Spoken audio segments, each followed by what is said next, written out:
9 বাজিছে আৰু 9 বজাত আহি নুমলীগড়ৰ পৰা শ্ৰমদান কৰিবৰ কাৰণে আহি গ'ল। আপোনালোক কেতিয়া ওলালে দাদা? 5টা বজাত ৰাতিপুৱা 5 বজাত ওলাইছে। দুখন গাড়ী। টোটেল কিমান মানুহ আহিছে? 40 জন মানুহ আহিছে। আমাৰ এই পৰিৱেশটো দেখিছে, সম্পূৰ্ণ ঘৰ ভাগি আছে। গতিকেলৈ আজিৰ পৰা ষ্টাৰ্ট হ'ব আমাৰ কাম। চুমনি পথাৰ, আমি ধেমাজিৰ পৰা আহিছো। ধেমাজিৰ পৰা কিমান মানুহ আহিছে শ্ৰমদান দিবৰ কাৰণে?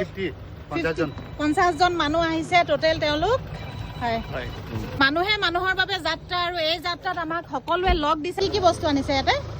কাপোৰ কানি পৰা আদি কৰি খোৱা বোৱা আমাৰ যথেষ্ট সামগ্ৰী আছে। হয় হয়। আমি ঢকুৱাখানাৰ পৰা আহিছো, লখিমপুৰ ডিষ্ট্ৰিক্ট। হয় নি? ঢকুৱাখানাৰ পৰা কিমান আহিছে? আমি 15 জন আহিছো।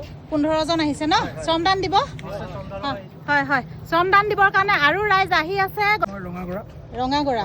হয় হয়, ধন্যবাদ জনাইছো। আপোনালোকে ইমান কষ্ট কৰি ইমান দূৰৰ পৰা আহিছে সকলো।